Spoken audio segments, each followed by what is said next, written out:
নমস্কার বন্ধুরা, আজকে আমরা এই ভিডিওতে আলোচনা করব স্বাস্থ্যসাথী কার্ডের ব্যাপারে। ওয়েস্ট বেঙ্গল গভর্নমেন্ট বিনামূল্যে চিকিৎসার জন্য এই স্বাস্থ্যসাথী কার্ড চালু করেছিলেন। তো বন্ধুরা, এই স্বাস্থ্যসাথী কার্ডের তরফ থেকে একটি নতুন আপডেট কিন্তু সামনে এসেছে। তাহলে আসুন জেনে নিই সেই নতুন আপডেটে কি রয়েছে। Swasthya Sathi card new update 2025। সম্প্রতি স্বাস্থ্যসাথী প্রকল্প নিয়ে নতুন খবর সামনে এসেছে।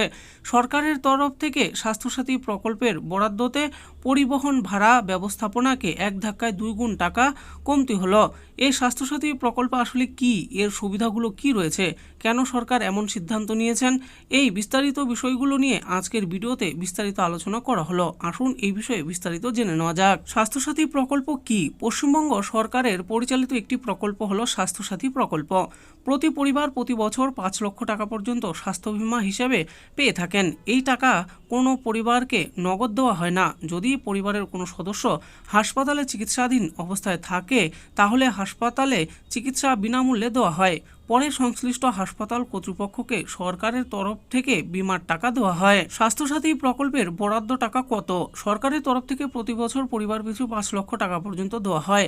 এখানে পরিবারের সদস্যদের কোনো ঊর্ধ্বসীমা নেই। পরিবারের যতজন সদস্য থাকবেন সকলে এই প্রকল্পের সুবিধা পাবেন।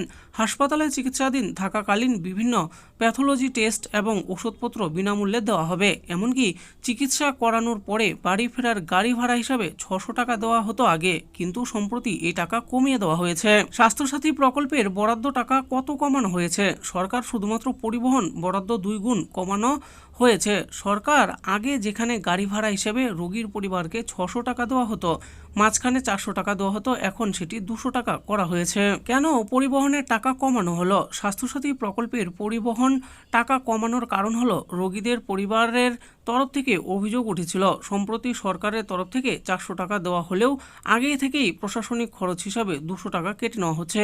ফলে রোগীদের হাতে আসছিল মাত্র 200 টাকা। এর ফলে এই নিয়েও বিশৃঙ্খলা দেখা দিচ্ছে। এই বিষয়ে সাধারণ মানুষের প্রতিক্রিয়া কি? সরকার স্বাস্থ্যসাথী প্রকল্পের পরিবহন ভাতা কমানোর পরে সাধারণ মানুষ অসন্তুষ্ট হয়েছে, এটা অস্বীকার করা যায় না।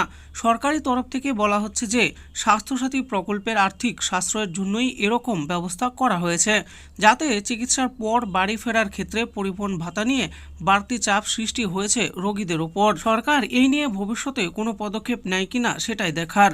স্বাস্থ্যসাথী প্রকল্পের সম্পর্কে আরও বিস্তারিত বিষয়ে ভালো করে জানার জন্য অফিসিয়াল ওয়েবসাইটে ভিজিট করুন। তো বন্ধুরা, দেখে নিলেন আজকে আমরা ভিডিওতে আলোচনা করলাম স্বাস্থ্যসাথী কার্ডের ব্যাপারে। তো বন্ধুরা, পশ্চিমবঙ্গ সরকারের তরফ থেকে স্বাস্থ্যসাথী কার্ডের ব্যাপারে একটি নতুন আপডেট ঘোষণা করা হয়েছে, সেই ব্যাপারে এই ভিডিওতে আলোচনা করেছি।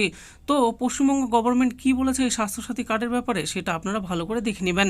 আশা করি ভিডিওটি আপনাদের ভালো লেগেছে। আর এই ভিডিওটি যদি আপনাদের ভালো লেগে থাকে তাহলে অবশ্যই একটি লাইক করবেন।